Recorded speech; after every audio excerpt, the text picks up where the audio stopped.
Hey, what's going on YouTube family? This is your man Pristine back with another video. Welcome to the full Pristine review for the Moto G7. Now, the G7 here is one of four devices that Motorola has released here in early 2019.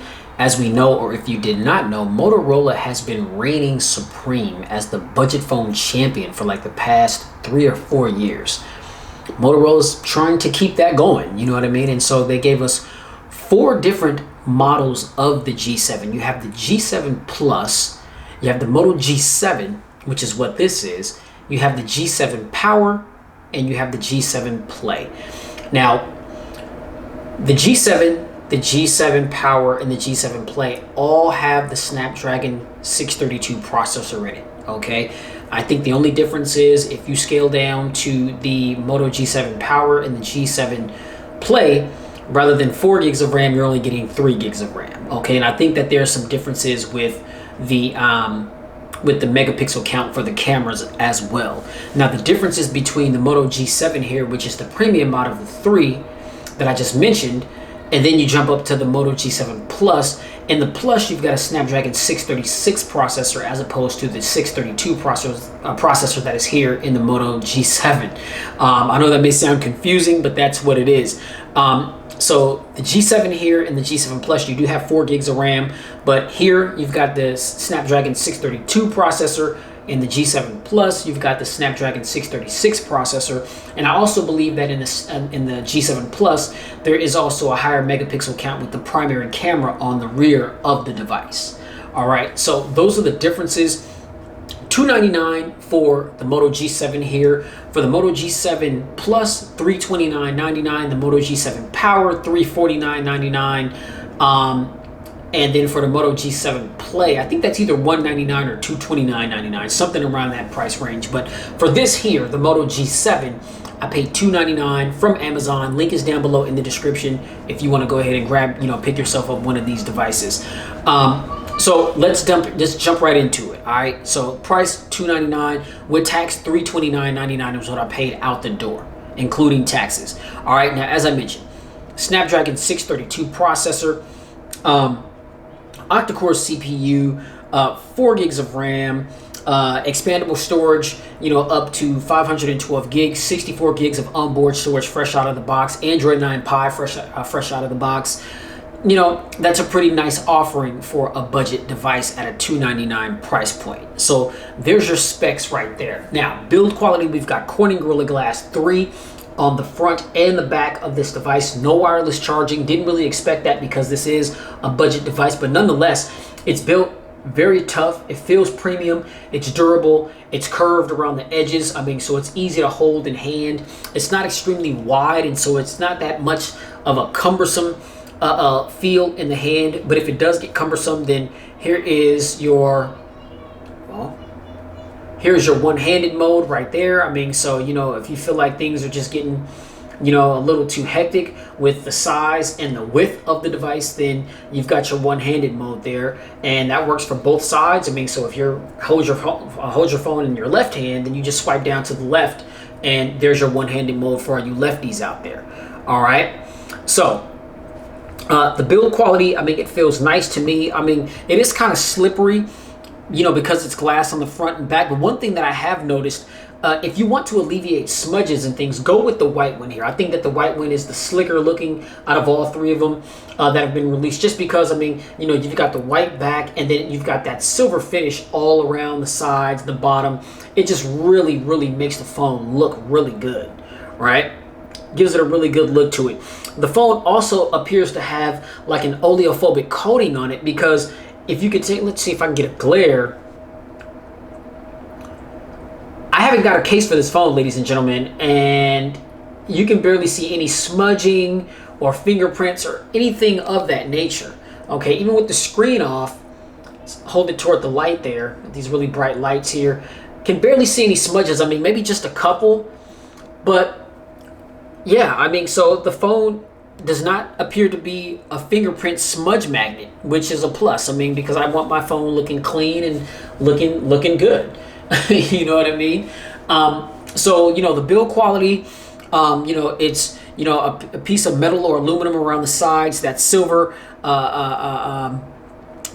trim, you know, with the, you know, the chamfered edges, you know, with corner Gorilla Glass 3 on the front and the back of the device. Very comfortable hold, really good look and feel. You know, cosmetics, I mean a lot to me. I mean, this phone is a very attractive looking device, especially with the little dewdrop notch or the little teardrop notch at the top right there. I'm really a fan of that look right there. Shout out to the Essential phone for introducing us to that particular look last year in 2018. Now, the camera performance. All right, performance. As I mentioned, Snapdragon 632 processor, 4 gigs of RAM, 64 gigs of onboard storage. What's that mean?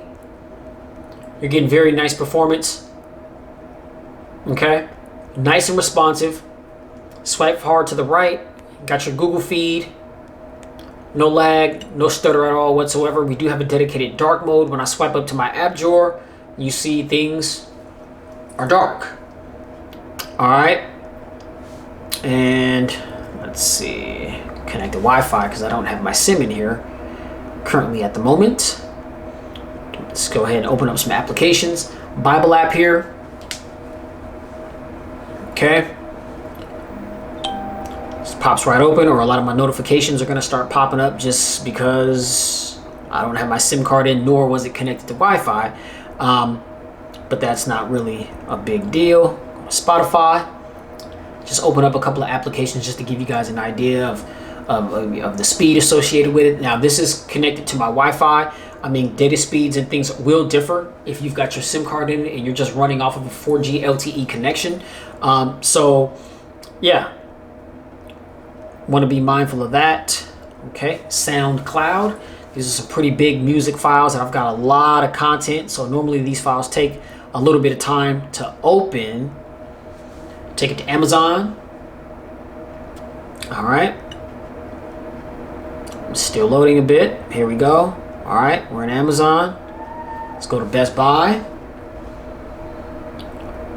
This pops right into Best Buy. So as you can see, no lag or stuttering at all whatsoever. Go to the recents. Again, Android 9 Pie, fresh out of the box. All right, you want to swipe away your recents. If you want to go back to something, boom, it's right there. All right, go back to Spotify. No reloading. It just pops right back into the app. Let's go to YouTube. Okay, now YouTube, it has to reload. It's not really a big deal. I was just watching some footage on The Last of Us 2 that my boy sent me. Really looking forward to that for the PS4 Pro. All right. You guys get the gist. Okay.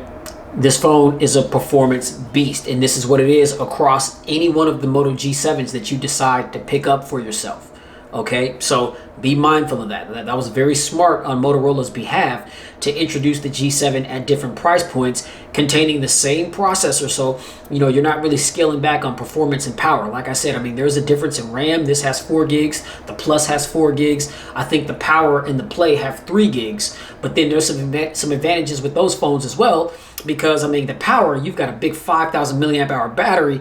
I mean, hey, man, I mean, if you're a beast with your phone, then you want 5,000 milliamps, you know what I'm saying, power in your device, you know what I mean? And I mean, Motorola managed to make these devices, you know, still with the trending look and cosmetic look and feel of 2019. And so, you know, that's pretty badass that they were able to do that as well. But that is also a way that you're able to differentiate too. But like the Play, the Moto G7 Play actually has the notch that looks like the iPhone. Okay, so they don't all have the little teardrop notch like the G7 here or the G7 Plus, which I thought was interesting. But that's another way that you can kind of distinguish between which one is which. All right, but performance, thumbs up. All right, now cameras. Primary sensors on the rear, 12 megapixel primary, 5 megapixel secondary lens for depth information. And then the selfie camera here, we've got an 8 megapixel sensor. I'm not going to talk too much about the cameras because there is a dedicated camera video that I've done. Link for that is down below in the description if you want to check that out as well. If you have not already, be sure to do that and let me know what you think about that. My personal opinions, the cameras for this phone are on point. It is amazing what you're able to get at such an affordable cost nowadays in 2019. We are definitely out of that time where you have to spend hundreds upon hundreds of dollars to get a premium package. Here, $300, you've got the look, you've got the feel, you've got the performance, you've got the cameras. Hey, I mean, what can I say? You know what I'm saying? I mean, check out that camera review that I did, and I think you'll be pretty impressed by what you see there. Now, you know, I feel like I'm beyond that phase of, oh, you get what you pay for. Okay, I mean, you know, before that was really that really meant something. You know what I mean? But nowadays, it's hard to get your hands on a device that is just completely trash. You know what I mean? Now, with that said, considering the fact that Motorola has been the king of the budget devices for the past few years, if not longer, I wasn't really expecting anything about this phone to be just kind of average or anything like that, because I know how Motorola does, and I've had Motorola devices before, and they've all have been top performing devices. So I kind of had an idea that everything on this device was going to be all good, but personally, the camera kind of superseded the expectations that I already had for this device. That's how good the camera is, in my personal opinion. So check out that camera review video and let me know what you guys think about that. Now, battery life, 3,000 milliamps, non-removable. Now, some people may say, "Oh man, that's that's a small battery, man. Really? They couldn't do better. They couldn't give us 3,500. They couldn't give us a 4,000 milliamp hour battery." Well, could they have? I'm sure, but for whatever reason, they didn't. But you know, as my man Lee Corso would say, not so fast. You know what I'm saying? I mean, you know, wait a minute now. Just because this phone's got 3,000 milliamps, I mean, don't think that it's a punk by any stretch of your imagination, because it ain't. I was able to easily get through a full day of usage with this device. Now, that's going to be determined by how you use your device. If you're a heavy user, whether it be playing games or watching video content or listening to music or talking, texting, social media, all that kind of thing, you know, real heavy, then yeah, you're going to burn through the battery pretty quickly. Okay, but we do have battery optimizations, you know what I mean, where you are able to optimize the battery to get some battery sustainability if that's what you need to do. Okay, so that is available to you. We do have a Type-C port at the bottom. This phone does support quick charge, and so I was able to top up from 0 to 100 in like 43 minutes.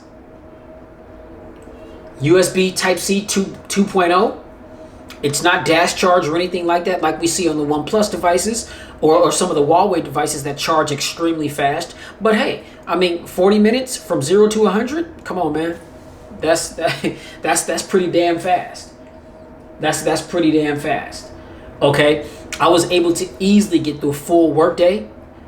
That's taking it off the charger at like 5:50, 6 a.m. Clocking into work at 7. Connect to Wi-Fi at work. Some talking, some texting. Watch a few videos on YouTube on my lunch break. You know what I'm saying? I mean,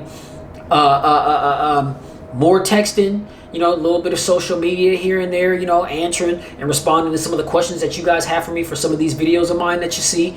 You know what I'm saying? Get home about 8 o'clock. You know what I'm saying? Man, around 8 o'clock, I was still at like 45%. You know what I mean? So, I mean, to me, that's pretty damn good battery life. Okay, but again, that's how I use my device. If you use your device more so than I do, I'm more of a light or moderate user, then yeah, that's what I'm going to get. But if you're a heavy user, then you might want to keep your charger with you. Not to say that this phone isn't going to do well on battery life, but obviously the more you're doing with your phone, the more battery life you're going to, you know, the more juice you're going to, you know, you're going to drain your phone. All right. So additional features. This is one of my favorite things to talk about when it comes to these devices, because it's interesting to me, some of the things that these devices do. Now, again, I like the fact that, you know, I don't even know if this is even a talking point anymore, because it seems to be the standard, especially with all of these phones that have Android 9 Pie. But I like the fact that you can get rid of the navigation bar, and kind of like what you see on the iPhone, you've got that little bar right there, and you can do things with it. You can interact with it. So if you swipe it to the left, that's what's going to take it back. If you swipe it to the right, that's what's going to bring up applications. Okay, so all the applications that you've got open, every time you swipe right on that little bar down at the bottom, it's just basically like you're swiping through all of your open applications that you've got open. Okay, tap it to go home, swipe up and hold to take you to all your recents. Okay, I like that. So I mean, Apple, they with the whole gesture-based thing, everybody's copying that now, and it's actually starting to get to a point to where the navigation keys are starting to feel weird. Like when I take a phone out the box, by default, they've got the navigation keys there, and one of the first things that I do is just go under the display settings and I turn off, the navigation keys and turn on gestures, because a lot of them are the same. They're very similar. Some of them are kind of different. There may be some side scrolling as opposed to bottom scrolling, but there's only so much you can do. You can either scroll from the sides or scroll from the bottom. You know what I'm saying? And I've just gotten used to that. I like the look of it. I like the fact that you're able to take full advantage of this 19:9 aspect ratio. I'm a fan of that. And then there's the Moto actions, or the Moto gestures. And so one of my favorite things is, I'm notorious for getting up in the middle of the night. You know what I'm saying? Have to go pee, or maybe creep off in the kitchen, get a little snack, or, get a little something to drink or something. Keep all the lights off in the house. You just simply chop, turn on your flashlight. You don't have to go into your phone or go down into your quick toggles and turn on your flashlight. You don't have to touch any of that stuff. You can just boom, boom, turn the flashlight on and off. So that turned it off. All right. Now, I like the fact that Motorola decided this time around to put the fingerprint sensor on the back rather than on the front. Typically, where this Motorola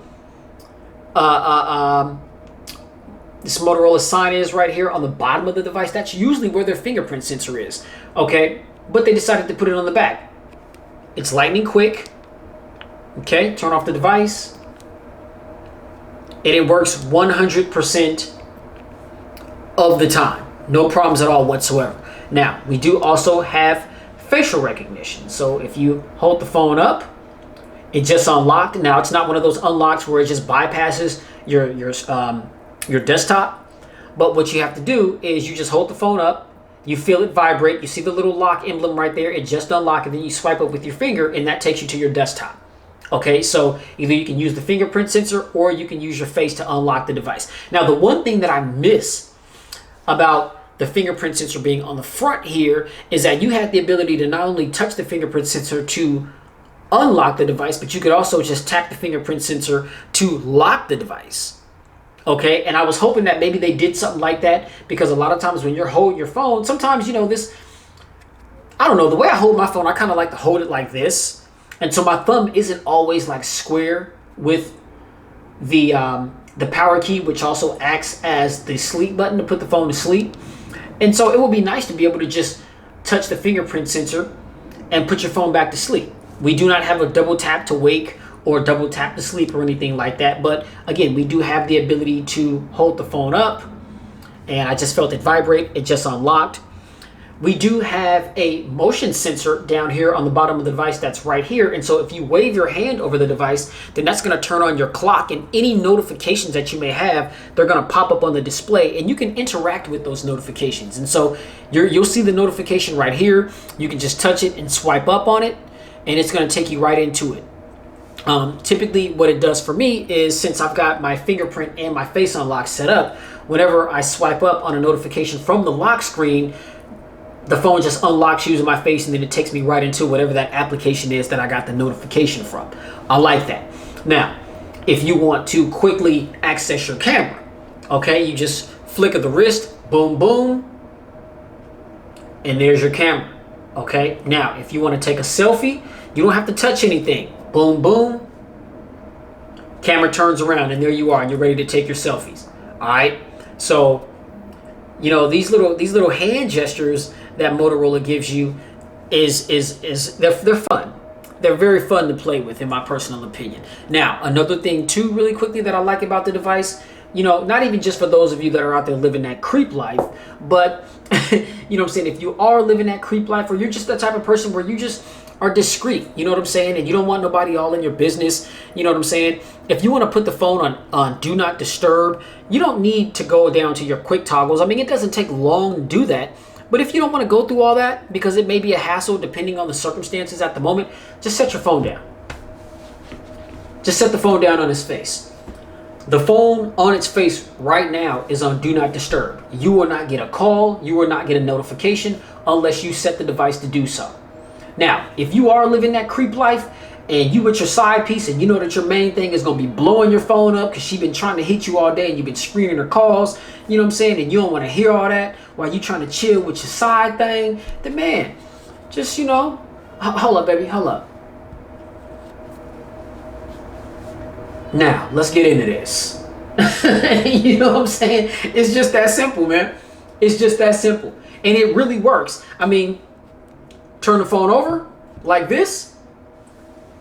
And calls, text messages, notifications from applications and anything that you got that's going to make your phone make a sound. It's on right now. It's on right now. All right? Simply lock your phone and place it on his face. Do not disturb. That's dope. You know what I mean? You know what I'm saying? I think Moto, they got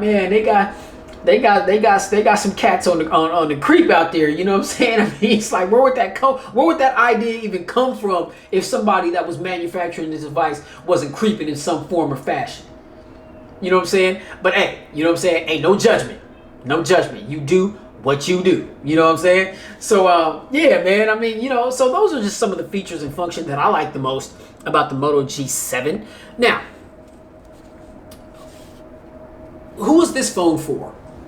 This phone is for anybody that wants a really good device that doesn't want to break the bank. $300. Like I said, with tax, it's gonna cost you $329.99 with tax. That's what it cost me for everything out the door. Really good smartphone package, really good design, build quality, performance, cameras, battery life. And again, that's dependent on how you use your device. We do also have a 3.5 millimeter headphone jack on board here. So for all of you that like to plug in, boom. See that? All right. So you still do have that ability on the G7. Moto didn't decide to leave you guys out in the cold this time around. All right. This phone just seems to have it all. And I feel like this is definitely going to be hard to top. I know that there's going to be some other devices that are going to be coming out there that are going to be priced very competitively with the G7 here. But the question is, are they offering everything that the G7 is offering?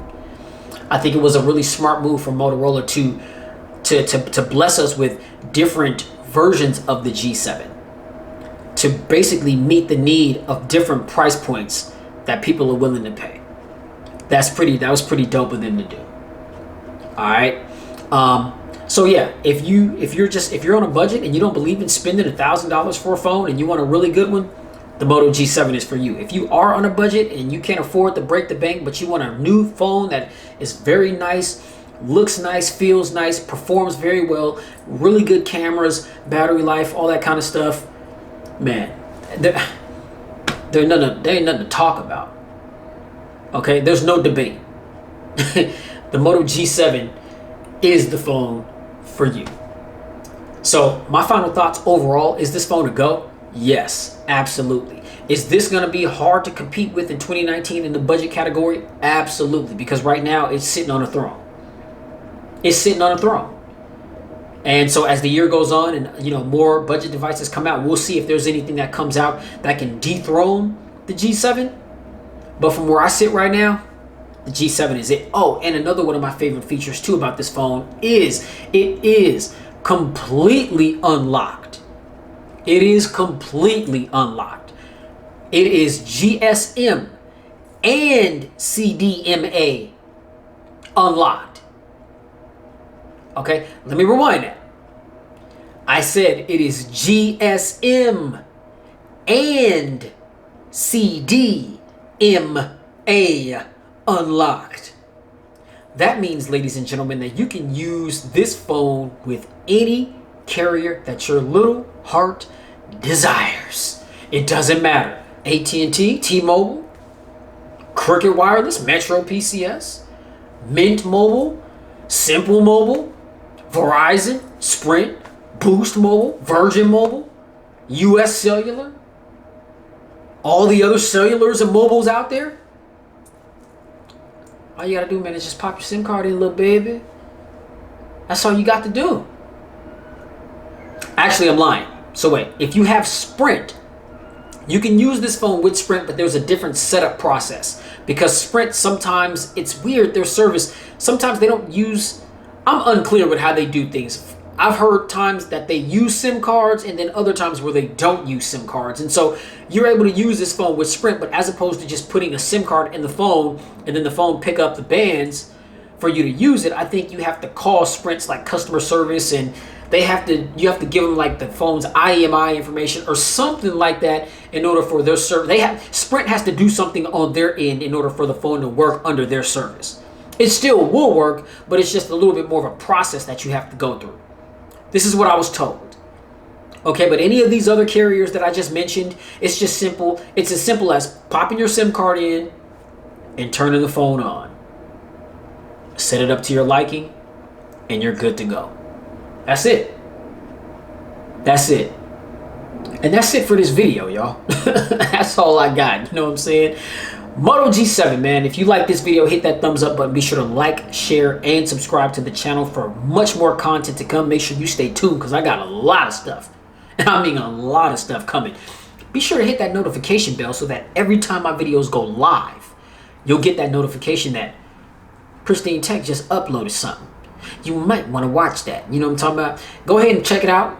Get down in the comment section. Questions, comments, feedback of any kind. Criticism. You hating. You talking trash. Whatever. You know what I'm saying? It is what it is. But let me know down in the comments what you think about what you saw. If you got any questions or comments or feedback, then I'll be sure to read those things and respond to your questions, comments, or feedback through YouTube, or just answer questions, comments, and feedback through future videos that I may do on not just the G7 here, but a lot of other devices too that I got coming in. So make sure you stay tuned so that you don't miss a beat. Hit that notification bell. All right. Thank you guys for tuning in. Thanks for spending some time with me here as I talk about the Moto G7 here. I hope this video was helpful for a lot of you that may have been maybe on the fence about this phone, or maybe, you know, you wanted to get it or you're thinking about getting it, but you've just been reluctant to do so. Yeah, well, let this be the proof that this phone is a beast in the budget realm. In the budget realm, it is still the king. It is still the top dog, if you will. Aight? Keep it safe. Get spiritually fit in 2019 because we're definitely living in the last days, y'all. Definitely living in the last days. And keep it pristine in all that you do. This is the Moto G7. I'm your man, Mr. Pristine. Bringing you the content, baby. Peace. Until the next one. We out.